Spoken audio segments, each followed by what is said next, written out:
Class 11th के सभी विद्यार्थियों के लिए आज इस क्लास में वार्षिक परीक्षा 2026 का आपका जो हिंदी का पेपर है 14 मार्च के दिन होने वाला है। तो उसके लिए मैं आपको 6 सेट दे रही हूँ। 6 सेट में से आपका पूरा पेपर रहेगा। आपको जितनी तैयारी मैं करवा रही हूँ आप करते चले, भरोसा आप रखें, पूरे क्वेश्चन आपको एग्ज़ाम हॉल में देखने को मिलेंगे। तो पिछले वीडियो में मैंने आपको ये सेट आपका डी और सेट ई कंप्लीट करवाया है। आज मैं आपको सेट एफ कंप्लीट करवाऊंगी जो कि आपका छठा सेट रहने वाला है। तो पूरा वीडियो लास्ट तक देखें। 14 मार्च के लिए जो इम्पोर्टेंट क्लास है आप उसे पूरी कंप्लीट करें। तो चलिए, ज़्यादा समय आपका नहीं लूँगी, बिना किसी देरी के पहला प्रश्न हम पढ़ेंगे। तो यहाँ से आपका सबसे पहला प्रश्न है, सही विकल्प चुनिए। पहला है अर्थ के आधार पर वाक्य के भेद होते हैं। तो कितने भेद होते हैं? 8 भेद होते हैं। दूसरा है रमणीयार्थ प्रतिपादक शब्द काव्यम परिभाषा है। तो ये परिभाषा किसकी है? पंडित राज जगन्नाथ की परिभाषा है। अगला है भारतीय संगीत में प्राचीन काल से प्रचलित सबसे पुराना वाद्य यंत्र कौन सा रहा है? तो इसका आंसर आपका रहेगा वीणा। अगला है शब्द परी का नाम था। शब्द परी का नाम क्या था? शारदा नाम था। अगला आपका है चिराग किसके लिए तेई थे? तो चिराग किसके लिए तेई थे? हर घर के लिए, हर एक घर के लिए। अगला है अपू के साथ ढाई साल नामक संस्मरण किस फिल्म से संबंधित है? तो पत्थर पांचाली से संबंधित है। और हम आपको स्पेशल पीडीएफ दे रहे हैं। 20 से 30 रुपये में आपको स्पेशल पीडीएफ ऐप से मिलेगी। यदि आप अभी तक ऐप से नहीं जुड़े हैं तो ऐप का सब्सक्रिप्शन ले। किस तरह से लेना है आपको वीडियो की डिस्क्रिप्शन में लिंक मिलेगी, चेक करिए, उसमें आपको पूरी जानकारी दी गई है किस तरह से आपको सब्सक्रिप्शन मिलेगा। तो जल्दी से ऐप के साथ जुड़े और स्पेशल पीडीएफ आप प्राप्त करें। स्पेशल पीडीएफ का मतलब है कि 100% आने वाले क्वेश्चन फुल सोल्यूशन के साथ आपको दिए जा रहे हैं। तो जल्दी से ऐप के साथ आप जुड़ें।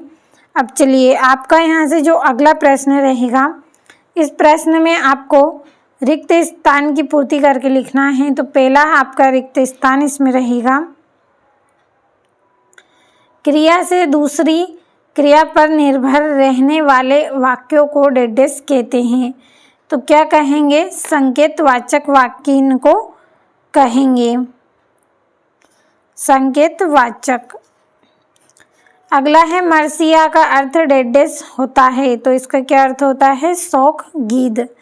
तीसरा है विधायी संभाषण व्यंग डेडेस पर लिखी रचना है। तो किस पर लिखी रचना है? ये लॉर्ड कर्जन द्वारा लिखी गई रचना है। अगला आपका रहेगा डेडेस काल कलाओं के लिए स्वर्ण युग माना जाता है। तो किनके लिए? गुप्त कालों के लिए। पांचवा है चंपा डेडेस नहीं चिन्हती। तो इसका आंसर आपका रहेगा काले अक्षर। अगला है आपका नीर भरे नित प्रीति रहे तऊ ना प्यास बुझाया में डेडेस अलंकार है। तो इसमें विशेषोक्ति आपका अलंकार रहेगा। तो ये हो गए हैं आपके यहाँ से रिक्त स्थान। अगला आपका जो प्रश्न है उसमें आपको सत्य असत्य का चयन करके लिखना है। तो पहला आपका इसमें रहेगा कुमार गंधर्व ने कबीर के पदों का गायन किया है। तो ये आपका सत्य रहेगा। अगला है मियाँ नरीसुद्दीन 50 तरह की रोटी बनाने में माहिर थे। तो ये आपका एकदम सत्य रहेगा क्योंकि वो 50 तरह की रोटी बना लेते थे। अगला है छंद में गणों की संख्या 9 होती है। तो ये आपका यहाँ पे असत्य रहेगा क्योंकि कितनी होती है? 8 होती हैं। अगला है शब्दकोश में 6 अक्षर के वर्ग के साथ में ही आता है। तो ये आपका यहाँ पे सत्य रहेगा। अगला है छायावादी कवियों ने प्रकृति का मानवीकरण किया है। तो ये आपका यहाँ पे क्या रहेगा? सत्य रहेगा। अगला है राष्ट्रभाषा को संविधान से मान्यता प्राप्त होनी आवश्यक है। तो ये आपका यहाँ पे क्या रहेगा? असत्य रहेगा। सत्य किस कारण से रहेगा हम यहाँ पे लिख लेंगे। तो देखिए, यह जो राष्ट्रभाषा है इसे संविधान से मान्यता प्राप्त क्यों नहीं है, मतलब होनी आवश्यक है, क्योंकि देखिए राष्ट्रभाषा एक ऐसी भाषा है जो देश के अधिकांश लोगों द्वारा बोली जाती है। अधिकतर लोग इसको बोलते हैं और समझते भी हैं, और यह आवश्यक नहीं है कि इससे संविधान से मान्यता प्राप्त हो। तो हम यहाँ पे देखिए कारण किस तरह से लिखे, मुझे कुछ समझ में नहीं आ रहा है, तो मैंने आपको यहाँ पे बोल के बता दिया है, समझ में आपको आया होगा। अब चलिए जोड़ियों को हम कंप्लीट करेंगे। तो आपका यहाँ से जो अगला प्रश्न है उसमें आपकी जोड़ियाँ दी गई हैं, तो चलिए जोड़ियों को हम कंप्लीट करेंगे। पहली जोड़ी, आओ मिलकर बचाए, तो इसकी जोड़ी आपकी रहेगी यहाँ पे निर्मला पुतुल। दूसरी है साकेत, तो साकेत की जोड़ी आपकी रहेगी महाकाव्य। तीसरी है रजनी, तो रजनी की आपकी जोड़ी इसमें रहेगी पट कथा। चौथी है आपकी निमाड़ी, तो निमाड़ी की जोड़ी आपकी इसमें रहेगी खंडवा और खरगोन, चौथी जोड़ी। पांचवी है दीपक और श्रीराग, तो इसकी जोड़ी आपकी रहेगी त्रिलोचन। अगली जोड़ी है आपकी अनुस्मारक, तो अनुस्मारक की जोड़ी आपकी रहेगी स्मरण पत्र, ये हो गई आपकी छठी जोड़ी। तो ये जोड़ियाँ हो गई है। चलिए अगला आपका जो प्रश्न है एक वाक्य में उत्तर हम कंप्लीट करेंगे। अगला आपका जो प्रश्न है एक वाक्य में उत्तर, पहला है भारत की चर्चा नेहरू जी किससे करते थे, तो ये किसानों से करते थे, किसानों से। अगला है भारतीय टेलीविज़न को दूरदर्शन नाम कब दिया गया था, 1975 में। अगला है खंड काव्य की परिभाषा लिखिए, तो खंड काव्य एक प्रकार का काव्य है। तो देखिए खंड काव्य की परिभाषा आसान है कि ऐसा काव्य जिसमें क्या है, जीवन के किसी एक खंड का वर्णन होता है, उसे खंड काव्य कहते हैं। तो मैं यहाँ पे कम शब्दों में आपके लिए केवल इतना ही लिखूंगी, एक प्रकार का काव्य। तो परिभाषा आप स्वयं नोट कर लीजिएगा इसकी। अगला है उपसर्ग और प्रत्यय में अंतर लिखिए, तो शब्द के आगे या पीछे जुड़ने वाले शब्द क्या होते हैं, उपसर्ग होते हैं। तो देखिए अंतर है, तो इसमें अंतर आप इस तरह से लिखिएगा, उपसर्ग और प्रत्यय में अंतर, कि देखिए शब्द के आगे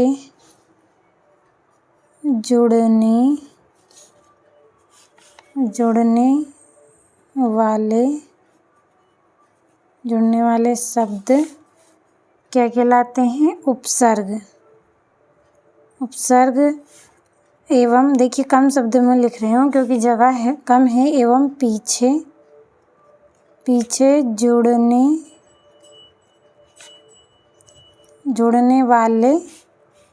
जुड़ने वाले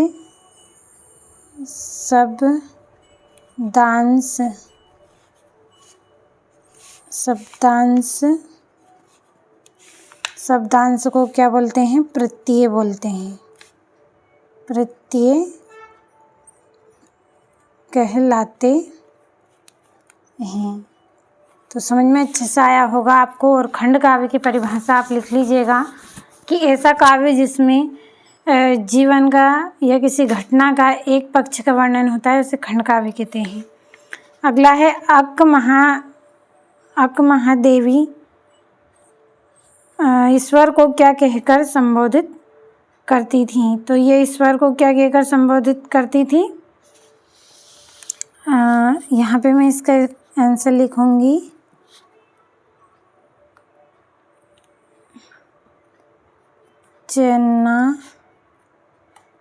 चेन्नमल्लिका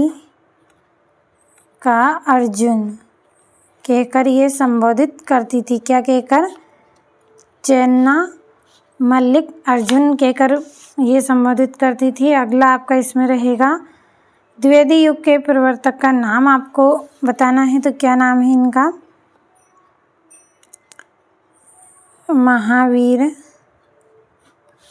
महावीर प्रसाद द्विवेदी।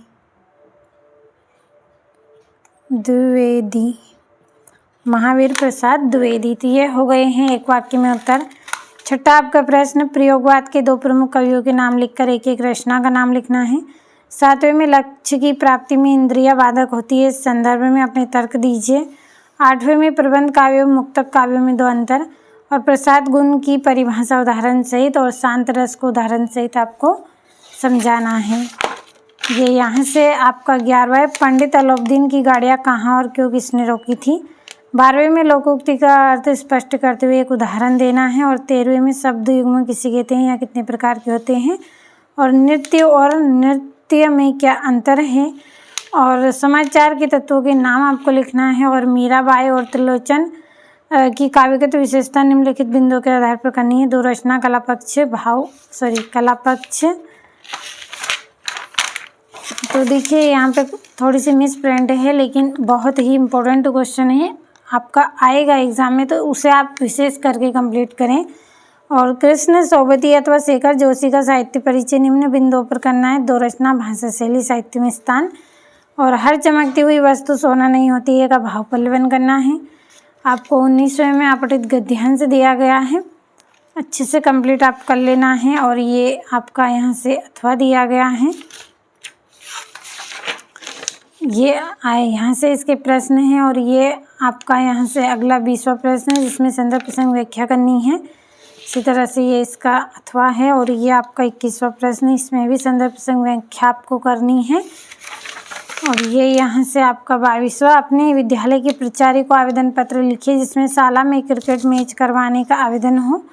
23वें में निबंध करना है। तो जो निबंध अच्छा लगे उसे आप कंप्लीट करें और ज़्यादा सोचे नहीं। ऐप का सब्सक्रिप्शन जल्दी से आप लें और स्पेशल PDF प्राप्त करें। और वीडियो को ज़्यादा से ज़्यादा अपने दोस्तों के साथ शेयर करें ताकि इम्पोर्टेंट क्लास कंप्लीट करें और एग्ज़ाम में अच्छे अंक प्राप्त करें।